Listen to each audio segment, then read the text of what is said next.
The story begins with the appearance of the great sorcerer Saito, standing on the battlefield facing his last enemy, the Demon King.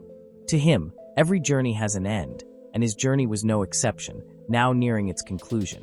Saito lifted a knight chess piece and commanded it to move to e4, then tossed the piece. Soon, the small pawn cracked and shattered. From it, a creature resembling a centaur emerged, charging toward the Demon King and attacking him. The strike hit the Demon King, causing him to scream in pain. Saito remained calm, unfazed by the Demon King's loud cry. At that moment, a nun named Ange shouted at Saito, as if trying to warn him of something. Turning briefly toward Ange, Saito noticed her surprised expression. Realizing something was amiss, he glanced to another side of the battlefield, where the hero Kane was kneeling, his leg injured. Saito was shocked, not realizing when Kane had been attacked, and questioned how someone as strong as Kane could be hurt like that. Already having a plan, Saito instructed Ange to cast healing magic on Kane. Hesitant, Ange obeyed and began chanting the healing spell. Light began to shine around her as she cast the spell, while Saito summoned another chess piece. He ordered his bishop to transfer the healing magic from Ange to Kane and instructed his rook to attack the Demon King. Both pieces swiftly carried out their tasks, defending and attacking simultaneously. The healing magic from the bishop worked effectively, fully healing Kane's leg, while the Demon King roared angrily. Ange, impressed by Saito's quick and precise actions, praised him. Saito glanced at Ange, noticing her tears of joy. In his mind, he understood the meaning behind those tears, as Ange and Kane had already been close, having shared moments together. Saito sighed, trying to clear his thoughts, but before he could, he heard a faint prayer from Ange behind him, wishing for Kane's well-being and murmuring that after defeating the Demon King, she and Kane would return to their world. Hearing this made Saito suddenly irritated. He knew exactly what Ange meant. Despite his focus on the battle, he never expected her to speak like that during such a decisive moment for the fate of the world. He thought of them as a couple of lovesick monkeys. Saito then ordered Kane to attack the Demon King and called upon Mulan and Ryza to join in the assault. Their attacks were effective, and after striking, Mulan and Ryza, the best sorcerer and the Holy Knight, began joking with each other. Ryza told Mulan not to do anything absurd, to which Mulan cheekily replied, asking what Ryza would do if he didn't. Seeing this, Saito couldn't help but feel like a clown himself, realizing that Ryza and Mulan had also shared moments together like Kane and Ange. Annoyed, Saito summoned his queen's piece and demanded its power. A massive explosion accompanied by black lightning erupted, and the queen's piece appeared in response to Saito's request, gracefully accepting it. On the other side, the group members were shocked by Sato's power. Ange, both awed and frightened, sensed the overwhelming force of the queen's piece, while Kane shouted to warn Ange that if she got involved, there would be nothing left, no dust or ash. Ryza also urged Mulan to step back, but Mulan, somewhat frightened, marveled at the power and commented that Saito could defeat the Demon King if given room. Saito, hearing this, sighed again and observed the battlefield. The queen's piece unleashed a powerful fire attack, scorching everything in its path. At the same time, Saito reflected on Mulan's words. He had trained hard and grown strong. He endured his teacher's harsh training to gain divine power to manage a village in the depths of a mountain. In this war against the Demon King, he needed to be strong enough to survive. He once believed that becoming strong would lead him to meet good people and live happily. But what he experienced now was the opposite, as the others seemed to be enjoying themselves, like they were on a field trip. Seeing the battle come to an end, Saito calmly said, "Checkmate," bidding farewell to the Demon King. The attack from his queen's piece had completely incinerated everything in its path, including the walls and floors. Saito sighed and turned around, saying that it was all over. However, something unexpected happened that made him even more upset. He saw couples hugging affectionately in front of him. Saito clicked his tongue and turned away. Seeing his reaction, Kane innocently called out his name. Saito replied nonchalantly that his chest just hurt. When Kane asked if he was okay, suddenly, something appeared behind Saito, an enormous gate adorned with skulls. Saito knew what it was and turned toward the gate, saying that he would return to his original world. There were 3 such gates in this world, capable of transcending space and time, and one of them was in the Demon King's residence. His teacher, Kate Montblanchett, had told him about it. She had instructed him to defeat the Demon King, for the opportunity to return to his world would only appear after the Demon King's defeat. Moreover, opening the gate required 10,000 souls, so he had to act quickly before the Demon King's soul completely vanished. Saito gripped the gate tightly, ready to return to his world, Japan. But then a voice called his name. When he turned, he saw Kane and Ange smiling warmly at him. Kane said they all owed Saito a debt, and that from here on, they would handle the rest. Riza and Mulan also smiled warmly, and Riza mentioned that she wanted to invite Saito to their wedding, but it was impossible now, as Saito had already given the greatest gift by bringing peace to their world. With an indifferent expression, Saito casually picked his nose in front of the four of them, startling them. When asked, he replied innocently that his nose was really itchy. Saito walked toward the gate, knowing deep down that the gist of their words was that this world was not the right place for him, and he was certain that they would all be happy after he left. As he was about to say his final goodbye, Ange suddenly ran up to him, calling his name. Smiling, she confessed her doubts and asked Saito for permission to say her final words. Ange clenched her fists, placed them over her chest like she was praying, and confessed that she had fallen in love with Saito for a long time. Saito was stunned. Ange added that her feelings hadn't changed, and that from now on, she would protect the world Saito had saved as best as she could. As Saito processed Ange's confession, he was already halfway through being pulled into the portal. Not long after, Mulan approached Ange, laughing softly, and embraced her. Mulan teasingly commented that Saito hadn't realized any of this all along. She smiled at Ange, recalling their past, and said that Saito was clueless, and Ange had been quite aggressive about it. Embarrassed by her friend's teasing, Ange awkwardly asked if Mulan liked Saito as well. Mulan smiled, turned her face away, and replied that she had already given up and chosen someone who looked back at her, someone who realized her feelings. Unable to hold back her sadness at having to let go of the one she loved, Ange started to cry. Slowly, the gate began to close, and Mulan pointed toward the portal, saying her last words. "Our journey has been messy, but Saito, go and be happy in your world." Ange also shouted, her voice full of sorrow, that she would always pray for Saito's happiness in his world. The sound of the large gate closing echoed loudly, accompanied by their farewell to Saito. In that sad and silent moment, suddenly a loud noise erupted, and the large gate shattered. Seeing something beyond their expectations, the four of them panicked and were utterly shocked, their minds racing, thinking that this might have been caused by the Demon King, who hadn't been destroyed yet. Ange and Mulan's faces grew pale as they thought about this, and a crack appeared in the gate due to its destruction. From behind the crack, a figure slowly approached as if trying to get out, and soon, Sato's face appeared in the gap, looking irritated and innocently saying that he didn't feel like going back home. Seeing Saito in the crack left everyone stunned and confused. Kane asked what Saito was doing, and inquired again if Saito didn't have something he needed to do in his world. Hearing Kane's question made Saito frustrated as he tried to get out of the gate through the crack, and told Kane to shut up, calling him a damn lovesick fool. Saito insisted on trying to get out of the gate, saying that if he wanted to be happy, he would stay in this world, and if he stayed here, he could do so. While continuing to struggle, Saito explained that he initially thought about returning to his original world because his teacher had ordered him to. But then he remembered the year he spent here, and at least once, he wanted to experience the bed sport. However, unexpectedly, instead of helping Saito out, Riza and Kane approached the gate and tried to prevent Saito from leaving. Riza, in disbelief, pushed Sato's head back inside while asking what he was saying, and Kane did the same, stating that a grand wizard should not say something so foolish. Saito tried to ask them to stop for a moment and listen, but his efforts were in vain. Saito was pushed back into the portal, and for a brief moment, he saw Mulan and Ange who had already given up on him. However, he still stubbornly thought that he had a chance, but Saito kept falling into the darkness of the portal. On the other side, the gate suddenly exploded into debris. Kane let out a small sigh, calling Saito the troublemaker. Ange then found something in the rubble of the gate, which turned out to be Sato's clothes.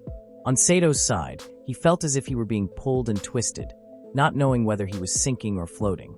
His situation worsened as his consciousness gradually faded, and he didn't know exactly what was happening to him. His vision turned black, and suddenly, a flash of memory appeared in Sato's view.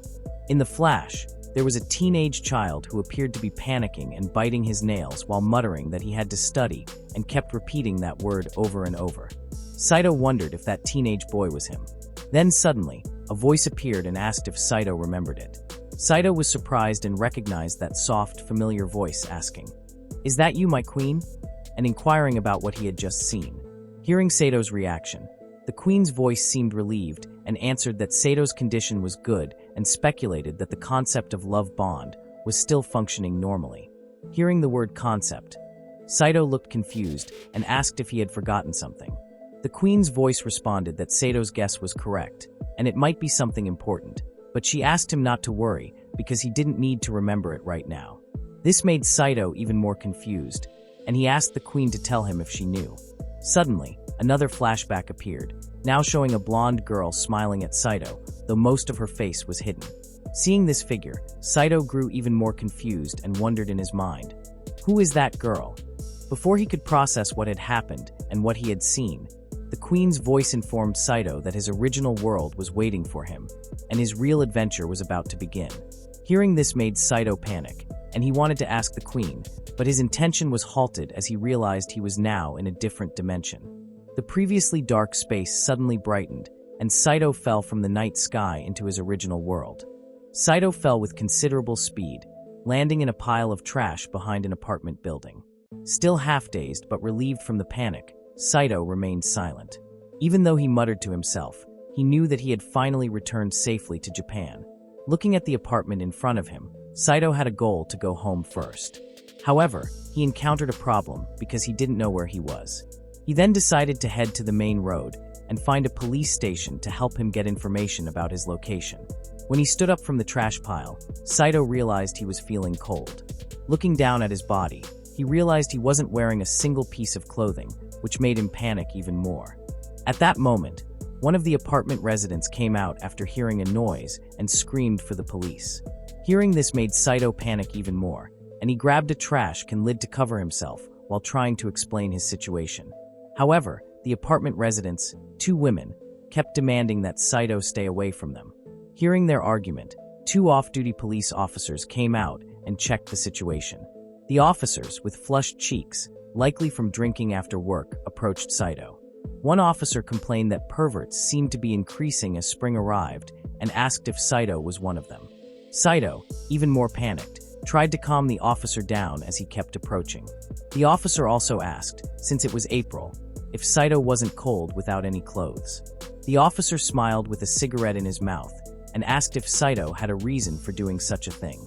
Saito fell silent, feeling some relief from the officer's words, and was about to explain his situation when suddenly, the officer began running toward him, angrily shouting that even if Saito explained himself, he would still detain and arrest him.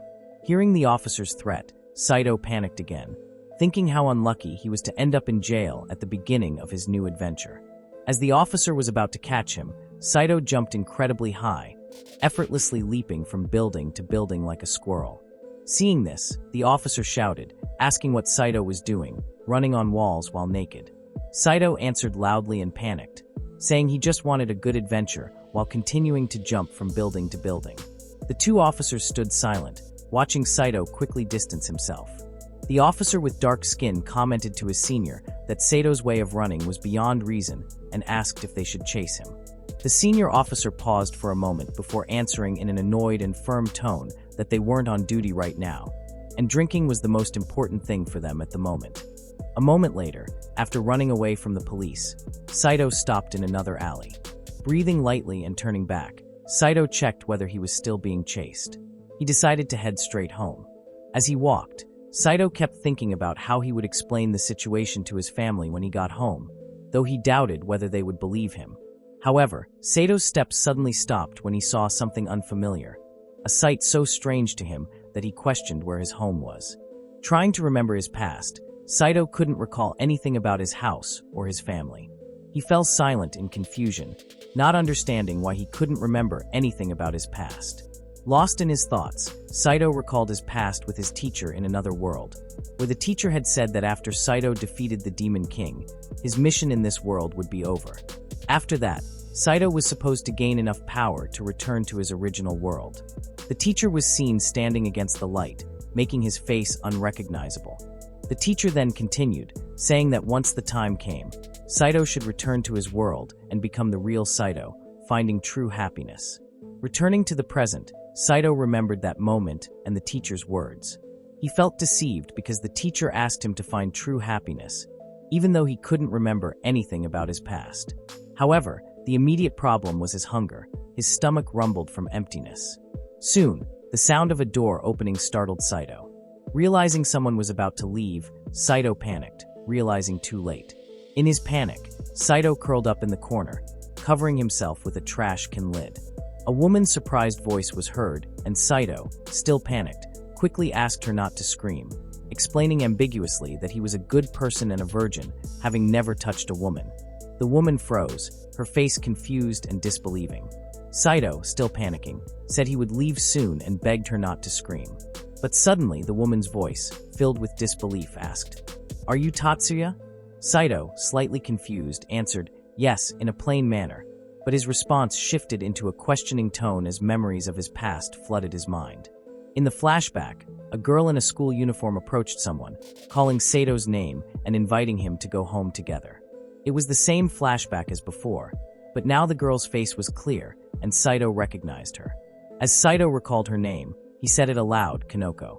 At that moment, Kanoko ran towards Saito and hugged him joyfully, as if she had found the person she had been searching for all along.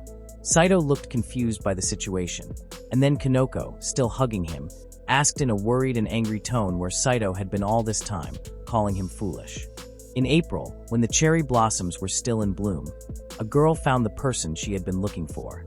Kanoko said she had been searching for Saito all this time. Kanoko smiled warmly at Saito and greeted him, extending her hand for a handshake. And thus began the story of the great wizard, Saito. After the unexpected meeting, Saito now finds himself face to face with the girl who appeared in his flashbacks from when he was between two worlds. The girl is Kanoko, a childhood friend. However, what's strange is that Kanoko appears to have grown up, yet Saito is certain that she is the Kanoko he knew. Saito's mind is filled with a mixture of relief, confusion, awkwardness. But all of that changes in an instant when Kanoko suddenly starts touching Saito's skin, from his cheek down to his arm. Then, with a slightly surprised tone, Kanoko murmurs that Sato's skin feels so young and adds that it doesn't seem like the skin of a 34-year-old. Hearing this, Saito grows even more confused about the mention of his age. Kanoko's fingers continue to probe his ribs while murmuring, asking what methods or technology Saito used to achieve this. Suddenly, Kanoko's finger pokes Sato's nipple, causing him to let out a strange sound. Kanoko comments that the most important thing is that Sato's face doesn't show the features of a 34-year-old. Seeing Sato's youthful face, Kanoko begins to think she has the wrong person. Saito tries to deny this, but Kanoko interrupts him, saying with a relieved smile that she thought she had found the Saito she had been searching for, only to realize he was just some pervert wandering around naked. Seeing Kanoko's expression and hearing her words, Saito feels upset and incredulous that Kanoko would say such things directly to him. Nonetheless, Saito continues along with the situation, pretending to be someone else. Kanoko innocently asks what Saito was about to say before he was interrupted. Saito shakes his head and says it's nothing. Suddenly, water splashes over Saito accompanied by a loud noise, and Saito asks Kanoko what she's doing. Then, a girl jumps out of the second-story window, shouting for Saito to stay away from her mom, landing feet first on Sato's face. As her foot lands, a mixture of pain and shock fills Saito, especially with the girl calling Kanoko mom. Saito is thrown back hard, away from Kanoko. The girl then asks, worried, as she hugs Kanoko, asking if she's okay. Kanoko, instead of answering the concern, calls the girl Maya and scolds her, saying that jumping from the second floor is dangerous. Maya, with an annoyed and disgusted look, glares at Saito, threatening him to stay away from her mom and challenging him, saying that she's not afraid of Saito and will fight him. Meanwhile, Saito, still lying in the alley, is lost in thought, recalling that he went to another world when he was 15 years old. Now, 18 years have passed, and it's natural for Kanoko to have a child at the age of 34. Saito realizes that Kanoko has found her happiness, a child who is not afraid to protect her mother from danger. Saito feels envious deep inside, in contrast to himself, who hasn't found a partner in the past 19 years. Saito closes his eyes with a smile of envy on his face, and thinks to himself that the life Kanoko has is the one he wishes to lead. On the other side, Maya continues to mutter that she will defeat Saito with a sharp look, while Kanoko continues to ask Maya to stop. Kanoko then says to Maya that Saito is an old friend of hers, which surprises Maya. Maya then innocently adds that it's an old friend who looks very similar, making Maya smirk and laugh while saying that Saito is just a pervert, so she'll take him down. Kanoko calmly adds that because of this, she'll allow Saito to bathe at their place. Both Saito and Maya are shocked by this. Kanoko, with a smile and empty gaze, explains that since Saito is naked and wet, it's certain that he would die. Maya, still dissatisfied and angry, tries to refuse, but Kanoko adds that if Saito dies, it will be entirely Maya's fault. This comment strikes back at Maya, who clenches her teeth and reluctantly agrees. Maya points at Saito and says angrily that she'll defeat him after he dries off. Meanwhile, Kanoko smiles and invites Saito to come in and warm up with a bath. Saito, holding back tears, smiles in relief and thinks to himself that God hasn't abandoned him, because they both allowed him to warm up.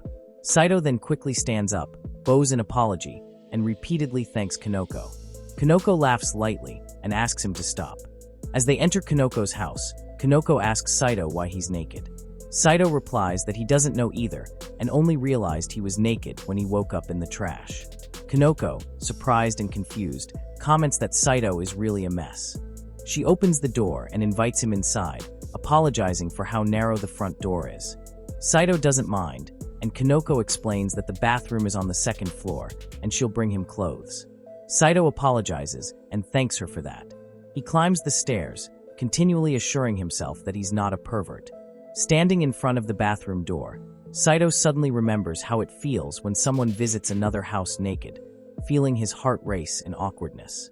As he steps into the bathroom, he suddenly feels something break, and Maya, who's still in the other room, is also shocked. Looking around, Saito is confused by the new sensation he just felt. Ignoring it, he thinks it might just be the wind, though a magatama somewhere begins to crack. Saito starts to wash himself and enters the bath, letting out another strange sound due to the hot water's sting on his cold body. While soaking, Saito analyzes his current situation. He managed to return to his world, but in the condition of being completely naked and wandering around. He doesn't know what will happen tomorrow, but at least he managed to escape being caught and imprisoned.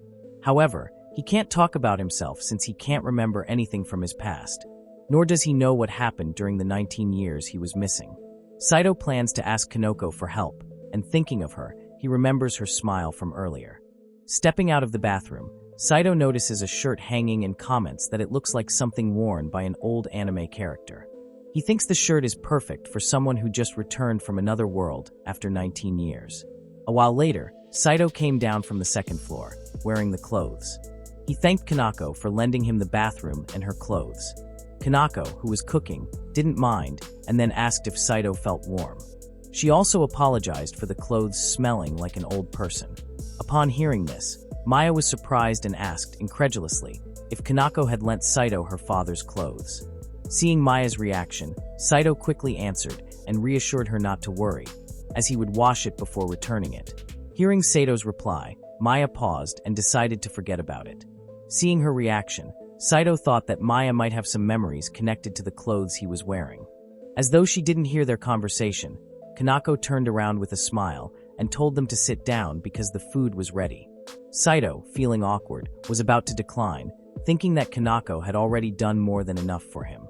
But his words were cut off by Kanako, who asked with a smile if Saito liked oyakodon. Saito still felt bad for making Kanako prepare dinner for him, but his stomach growled, and the aroma of the food made him give in and accept the meal reluctantly. He sat down, thanked her, and immediately began eating.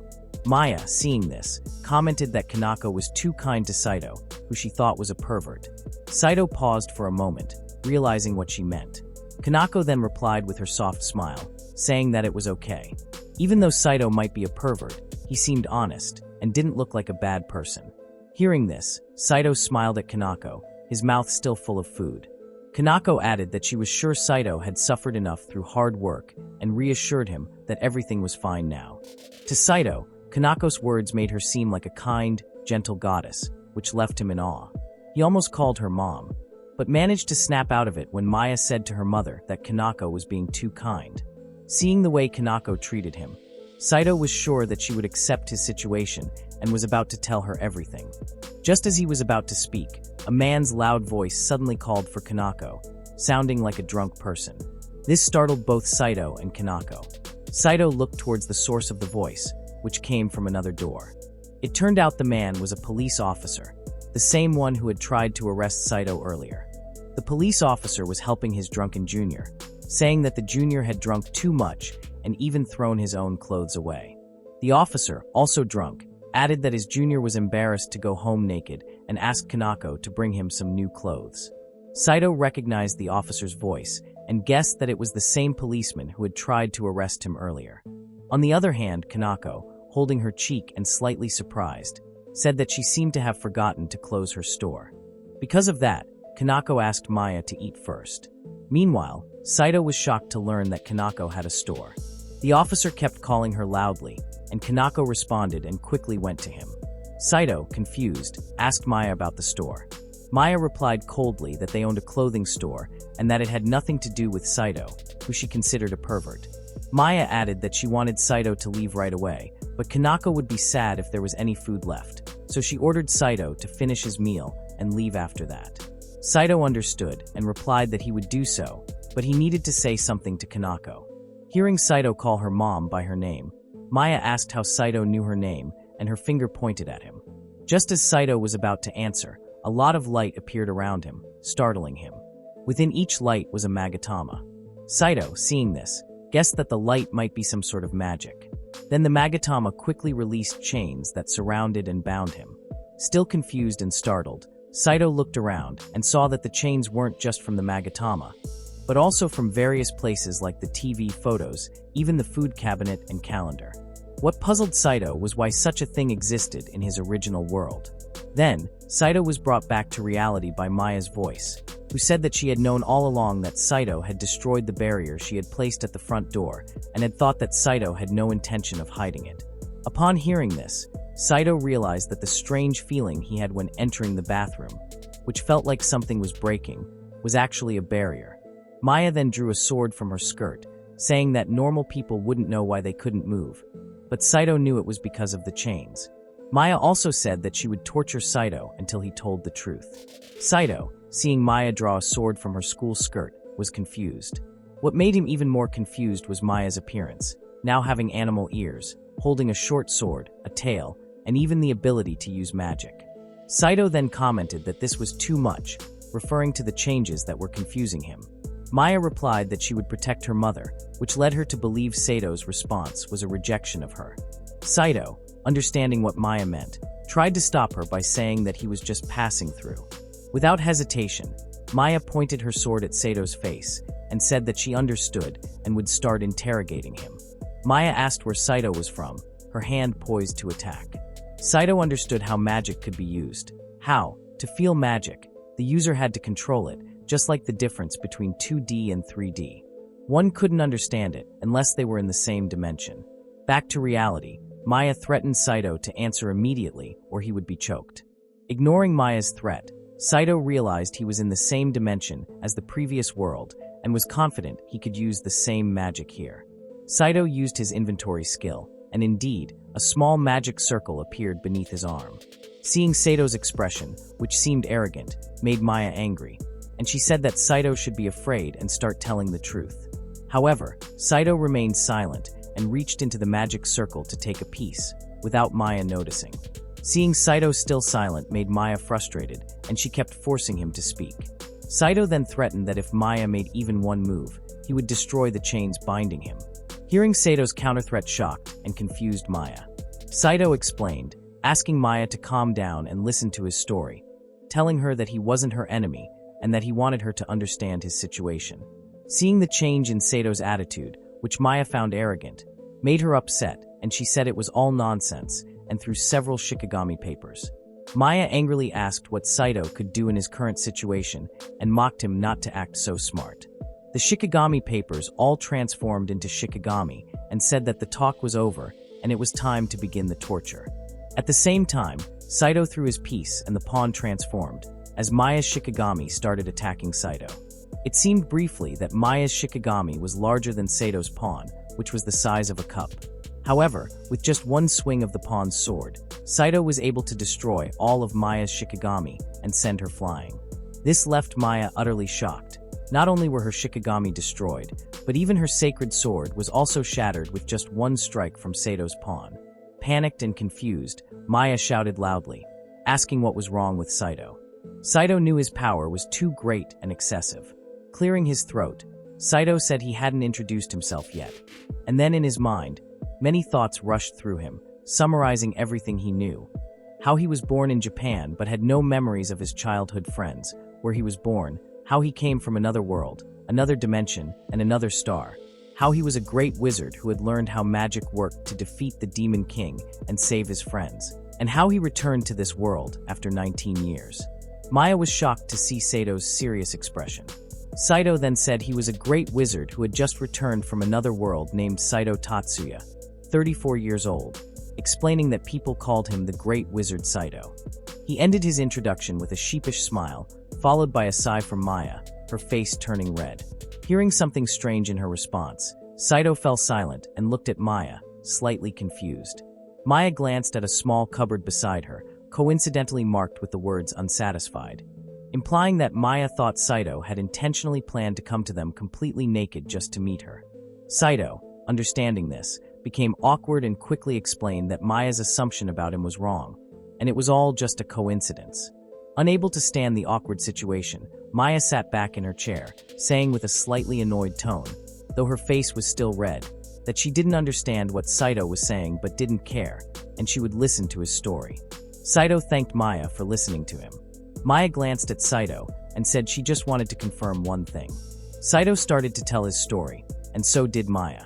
Sato's voice sounded confused by the information Maya gave, especially about the Kasidzu clan and the gods with lower ranks. In the midst of this confusion, Saito just stared blankly at Maya, but Maya, aware of her and her mother Kanoko's situation, said that she truly had no other choice.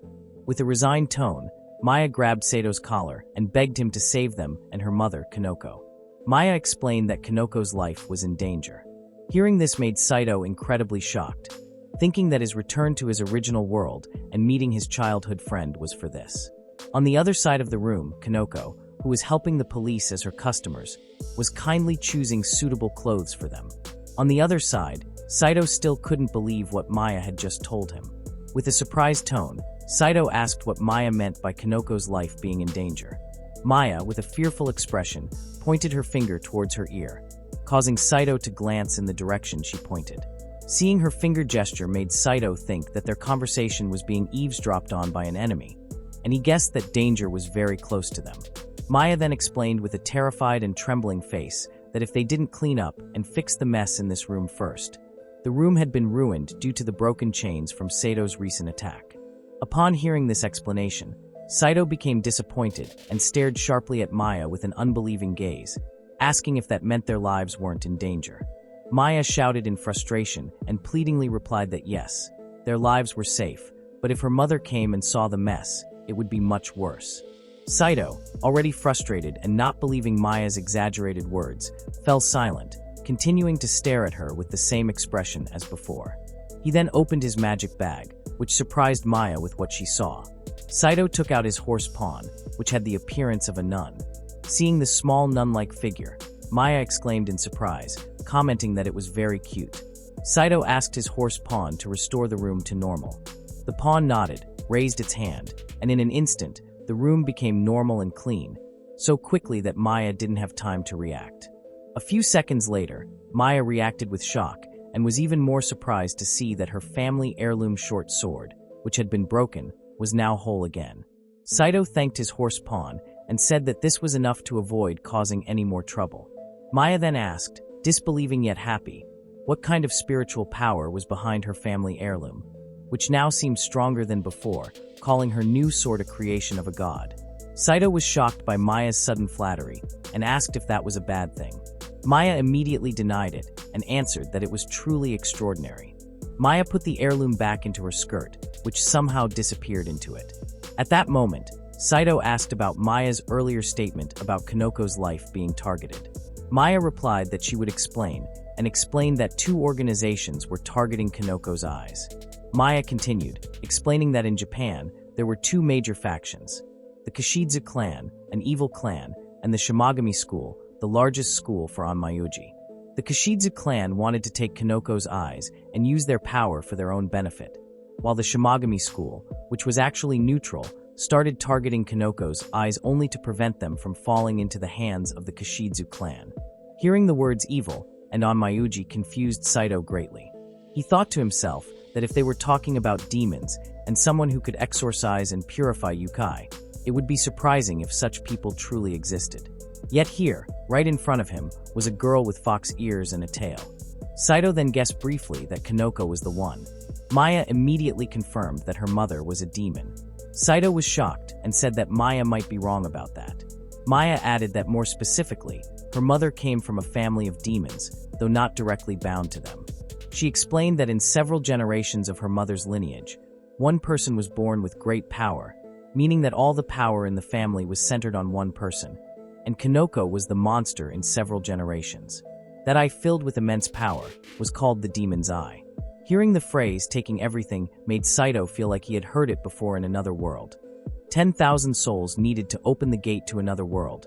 The demon king who took all the souls, the demon king who took everything, not only souls but also the power and abilities that the souls possessed. This made Saito think that Kanoko's power was equal to that of a demon king, which startled him as he realized this fact. Maya then added that despite her mother having such power, Kanoko didn't know how to use it, or perhaps she hadn't awakened her power yet. Maya continued explaining that once awakened, it would become a terrifying force. However, right now, Kanoko wasn't perfect, but she was very kind and the mother Maya loved. Because of that power, her mother was in danger, and Maya asked Saito to protect her. Before she could finish her words, both Maya and Saito were shocked to realize that Kanoko had entered the room. As Maya and Saito thought they were caught talking about her, Kanoko angrily said that they hadn't eaten their food. This made them both feel relieved and surprised that Kanoko was upset over that. Not long after, Saito felt that there were people approaching their residence. Meanwhile, Kanoko was still teasing Maya, saying that Maya usually ate anything whether there were guests or not, and asking if Maya was in a rebellious phase. Maya immediately denied it, slightly surprised. They didn't notice the arrival of the strangers. Maya immediately grabbed her bowl of food and instructed Saito to eat as well. Returning to her usual demeanor, Maya threatened Saito, saying that if he made her mother sad, she would kick him out. Saito whispered softly to Maya, saying that they seemed to have customers. Maya, understanding the meaning of Saito's whisper, became startled. Saito whispered back that there were 5 of them, 2 from the back and 3 from the front. Maya replied, whispering back that she guessed they were from the Kashidzu clan and had come directly here, but she felt confused because they arrived so suddenly. Unaware that Saito and Maya were whispering in front of Kanoko, she immediately asked worriedly what they were whispering about, thinking that her cooking was bad. Maya immediately denied it, and at that moment, the power went out, plunging them into darkness. Maya and Saito became alert, while Kanoko, still unaware, thought it was just a regular power outage. Without thinking, Saito put his hand into his magic bag and asked Maya and Kanoko if they were okay. Maya, who had transformed and was now using her fox ears to listen to the surrounding sounds, replied that it seemed the circuit breaker was fine and asked her mother if she was okay. Kanoko replied that she was fine. Maya then whispered quietly to Saito, saying that she had noticed something was wrong, that Saito's strong magic had awakened Kanoko's eyes. Saito was slightly surprised as he suddenly realized it was his fault for awakening Kanoko's eye. Maya whispered again, saying that she had something important to ask later, related to preventing the awakening of her mother's power. Saito nodded, and Maya added that she asked him not to tell Kanoko about her own power or the fact that Kanoko was being targeted. If Kanoko found out, her power might awaken. Hearing this, Saito was shocked because there were so many restrictions he had to keep, and at the same time, 2 people began approaching them. Saito knew they entered without making any sound and had used magic to suppress their steps. If he used tracking magic, he could easily find their location, but that might awaken Kanoko's power. Saito decided to use magic to suppress the surrounding sounds and started standing up from his chair. On the other side, Kanoko innocently asked Maya where she had put her phone. Maya, still on alert, answered casually, saying she thought she had seen the phone near the stove. Saito, now ready, immediately struck the first person in the jaw, knocking them unconscious and causing them to fall on the edge of the table, instantly killing them. Looking at the other person, this one had drawn a gun at Saito. Saito, seeing this, felt that the gun used as magic wasn't very effective, but when he realized it might be a real gun, the person quickly fired 2 shots directly at Saito's head. The person smiled, thinking their shots hit, but in reality, the bullets were absorbed by Saito's magic pouch, which was attached just below his eyes. Saito immediately strangled the person tightly. Meanwhile, Kanoko, having found her phone, turned on the flashlight and asked Saito if he was okay. Saito, still not used to lying, slightly trembled and nodded, saying he was fine. Kanoko said she was surprised because the power had gone out so suddenly, and she hadn't even had time to shower. Kanoko innocently asked herself if she had paid the electricity bill yet. At the same time, the bodies of the earlier assailants were absorbed by a black hole created by Saito and immediately vanished. Saito began to feel a bit relieved as his problem was now taken care of, and now he only had the remaining issue. Maya, who saw Saito ready for the next attack, became nervous. Saito realized that since Kanoko now had a flashlight, he needed to distract her. He summoned his night piece and signaled to divert Kanoko's attention. The night piece swiftly moved behind Kanoko. As Kanoko was about to ask about the food, she suddenly felt something touch her back, which startled her, causing her to quickly turn around. At that moment, an explosion occurred at the front door. Saito easily dodged all the debris flying toward him, while Maya and her Shikigami were in shock from the explosion. However, some debris hit Saito's food bowl, which surprised him as he hadn't touched his meal yet. This made Saito angry, and he looked toward the person who had broken in. Saito, now ready with his night piece, prepared to face the Miko charging at him. But as the night piece swung its sword, it stopped when it touched the Miko's finger.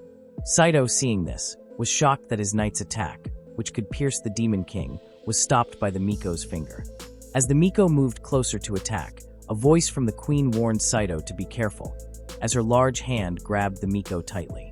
The queen successfully captured the Miko, and Maya, witnessing this, was even more frightened and surprised to see the queen. Without receiving an order, the queen began collecting the bodies of the attackers, telling Saito to be careful and that she would dispose of them quickly, vanishing in an instant. Saito smiled in relief and thanked the queen, then asked his night piece to restore the room to its original state. The night piece nodded and used its power, and as the room returned to normal, the electricity also came back on. Kanoko, unaware of what had just happened, innocently said that she was glad the electricity was back on and asked Saito and Maya if they were okay. Saito sighed softly, while Maya, sweating profusely, mumbled that even though she hadn't done anything, she felt very tired. Kanoko noticed that Saito's food bowl was spilled and was startled, saying she would bring a cloth. Saito said it was fine and, without hesitation, picked up the food and ate it directly while smiling. Seeing this, Kanoko happily said to Maya that Saito wasn't a bad person, even though he was a pervert. On the other hand, Maya looked confused and took a deep breath. Then, suddenly Maya, who usually rejects outsiders, asked her mother to allow Saito to stay with them, looking conflicted. Both Saito and Kanoko were shocked to hear this. Saito whispered to Maya, asking what she had just said, and Maya shook her body quickly, yelling in her mind that she couldn't possibly do this alone, especially after witnessing what had just happened. Kanoko felt strange about Maya's sudden change in attitude and asked what was going on. Panicked and unsure, Maya explained that Saito had no memories or anything, and that when Saito woke up, he was naked and had no home. Kanoko was still confused by Maya's words, and Maya, unsure of what else to say, was forced to use her last resort. She sincerely begged her mother to let Saito stay with them. Seeing Maya earnestly pleading shocked Kanoko. After a moment, Kanoko smiled and innocently guessed that Maya had fallen in love with Saito. Saito and Maya both wore flat and innocent expressions after hearing Kanoko's guess. Kanoko explained that it wasn't strange if Maya still referred to Saito as a pervert, and asked what had happened between them while she was dealing with customers earlier. She then apologized for asking such a foolish question. On the other hand, Saito looked at Maya with disbelief and frustration, wondering what she was doing, while Maya grinned happily with her thumb raised, thinking to herself that she didn't mind this reason. Realizing Kanoko was approaching him, Saito was startled because he had let his guard down. Then Kanoko grabbed his hand and said she accepted him, inviting him to stay and asking him not to do anything inappropriate.